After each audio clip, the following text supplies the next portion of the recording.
கோடீஸ்வரி எல்லாருமே வீட்டில் இருக்காங்க. அப்போ பிரபா வராங்க. அதுவும் விஜய் கூட வராங்க. வந்தவுடனே கோடீஸ்வரி அப்படியே பார்க்குறாங்க. எதுவுமே பேசவே இல்லை. என்ன ப்ரோ ஓகேவா, சரி நான் போயிட்டு வரேன் அப்படின்னு சொல்லிட்டு அங்கேருந்து போகிறாரு விஜய். கேட்குறாங்க, நீ எதுக்காக விஜய் கூட வந்த அப்படின்னு சொல்லிட்டு. நான் உங்ககிட்ட எத்தனை வாட்டி சொன்னேன், 2 அக்கா அங்கே வாழ்ந்துக்கிட்டு இருக்காங்க, கொஞ்சம் கூட யோசிக்கவே மாட்டியா அப்படின்னு சொல்லிட்டு அவங்க அப்பா சொல்கிறாரு. இல்லைப்பா, நான் வந்துட்டே இருந்தேன், நான் ஆட்டோ தான் புக் பண்ணிட்டு இருந்தேன், அதுக்குள்ளே விஜய் நான் கூட்டிகிட்டு போகிறேன்னு சொல்லிட்டு கூட்டிகிட்டு வந்தார், வேறு எதுவும் இல்லைப்பா அப்படின்னு சொல்லிட்டு பிரபா சொல்கிறாங்க. நீ பேசுகிறது எதையுமே நம்புற மாதிரி இல்லை அப்படின்னு சொல்கிறாரு. இல்லை கண்டிப்பாக நான் எந்த தப்புமே பண்ண மாட்டேன் அப்படின்னு சொல்லிட்டு பிரபா சொல்கிறாங்க. இங்கே பாரு பிரபா, நல்லா புரிஞ்சு நடந்துக்கோ, நீ எந்த தப்பு பண்ணாலும் 2 அக்காவும் வீட்டில் தான் இருப்பாங்க, புரியுதா? அதனால் நீ விஜயை விட்டு கொஞ்சம் விலகியே இரு அப்படின்னு சொல்லிட்டு கோடீஸ்வரி சொல்கிறாங்க. சரிம்மா அப்படின்னு சொல்லிட்டு பிரபா சொல்கிறாங்க. ஐஸ்வர்யா ரூமில் இருக்காங்க. மதன் ஃபோன் பண்ணுறாரு. ஃபோன் பண்ணி அப்படியே மிரட்டுறாரு. என்ன ஃபோட்டோஸ்லாம் பார்த்தியா அப்படின்னு சொல்லிட்டு. இங்கே பாரு, நீ அனுப்பியிருக்க ஃபோட்டோஸ் எல்லாமே நீயாவே கிராஃபிக்ஸ் பண்ணி அனுப்பியிருக்க. இதை எடுத்துகிட்டு போய் நான் போலீஸ் ஸ்டேஷனில் கொடுத்த உன் கை காலெல்லாம் உடச்சிருவாங்க. இனிமேல் எனக்கு ஃபோன் பண்ண உன்னை என்ன பண்ணுன்னு எனக்கு தெரியாது அப்படின்னு சொல்லிட்டு ஐஸ்வர்யா பயங்கரமாக மதனை திட்டுறாங்க. ஃபோனை மதன் கட் பண்ணிவிட்டு யோசிக்கிறாரு. என்ன இந்த கௌதம் ஐஸ்வர்யா மிரட்ட சொன்னால் கடைசியில் ஐஸ்வர்யா நம்மளை மிரட்டுறா அப்படின்னு சொல்லிட்டு அவர் ஒரு பக்கம் பேசிகிட்டு இருக்காரு. அப்படியே கொஞ்சம் கோவமாக பேசிகிட்டு இருக்காங்க ரூம்குள்ளே. எவ்வளோ தைரியம் இருந்தால் இவன் எனக்கு ஃபோன் பண்ணி இப்படிலாம் பண்ணுவான், கையில் மட்டும் கிடச்சா அவனை அப்படியே சாவடிச்சிடுவேன் அப்படின்னு ஐஸ்வர்யா பேசிகிட்டே இருக்காங்க. பின்னாடியே சித்ரா தேவி இதை கேட்டுட்டு இருக்காங்க. ஐஸ்வர்யான்னு கூப்பிடுறாங்க. திரும்பியே பார்க்கல.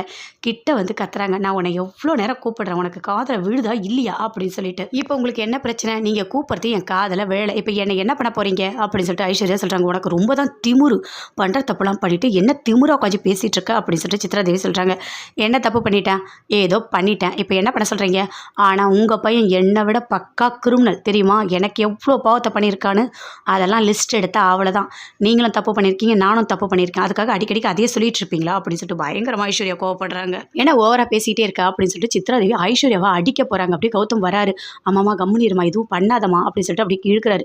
இல்லைடா, இவளுக்கு வாய் கொழுப்பு ஜாஸ்தி இருக்குது, இவளை விடக்கூடாது, இவளை கண்டிப்பாக அடிச்சாதான் அவள் அடங்குவா அப்படின்னு சொல்கிறாங்க சித்ரா தேவி. அப்படியே இழுத்துட்டு போகிறாரு கௌதம். இழுத்துட்டு போயிட்டு, ஏமா நீ இதெல்லாம் பண்ணிட்டு இருக்கா, கொஞ்சம் பொறுமையாக இருமா, அந்த ஐஸ்வர்யாவுக்கு இருக்குமா, அவளுக்கு நானே பார்த்துக்கிறேன் அப்படின்னு சொல்லிட்டு கௌதம் சொல்கிறார். ஏன் என்ன பார்த்துக்கிற, எனக்கு தெரியாமல் நீ ஏதாவது பண்ணுறியா என்ன அப்படின்னு சொல்லிட்டு சித்ரா தேவி கேட்குறாங்க.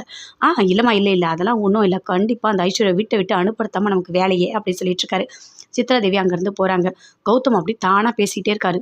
உனக்கு எவ்வளோ திமிரு இருந்தால் நீ இதெல்லாம் பண்ணிகிட்டு இருப்ப, இரு, நீ இந்த வீட்டில் இருக்க வரைக்கும் எனக்கு நிம்மதியே இல்லை, கண்டிப்பாக உன்னை இந்த வீட்டை விட்டு அனுப்புகிறேன் பாரு அப்படின்னு சொல்லிட்டு கௌதம் ஒரு பக்கம் யோசிச்சுட்டு இருக்காரு.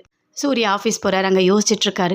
கண்டிப்பாக மகா நல்ல பொண்ணு, ஆனால் இந்த ஐஸ்வர்யா நல்லவை இல்லை, ஆனால் அது மகாவுக்கு புரியவே இல்லை. இதனால் ஏதாவது பிரச்சனை மகா வீட்டை விட்டு வெளியே போகிற மாதிரி ஆகிடுமா என்ன? கண்டிப்பாக இந்த ஐஸ்வர்யாவை நம்ம காப்பாற்றி தான் ஆகணும், வேறு வழியே கிடையாது அப்படின்னு சொல்லிட்டு சூர்யா யோசிச்சுட்ருக்காரு.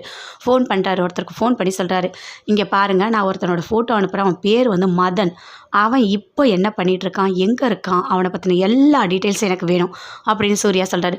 சரிங்க, நான் அதெல்லாம் பார்த்து கரெக்டாக உங்களுக்கு அனுப்பி வச்சிடுறேன் அப்படின்னு சொல்கிறாரு. இந்த டீட்டெயில்ஸ்லாம் கிடைக்கட்டும், ஏதாவது கண்டுபிடிக்கணும் கண்டிப்பாக அப்படின்னு சொல்லிட்டு சூர்யா ஒரு பக்கம் யோசிச்சுட்ருக்காரு. தாத்தா பாட்டிக்கிட்ட சொல்லிட்டு இருக்காங்க, இங்கே பாருங்கள், கண்டிப்பாக எல்லாத்தையும் யோசிச்சுட்ருக்காதீங்க, மகா சூர்யா 2 பேருமே சேர்ந்து நல்லா வாழ்வாங்க, அதை யோசித்து உங்கள் உடம்பை நீங்களே கெடுத்துக்காதீங்க அப்படின்னு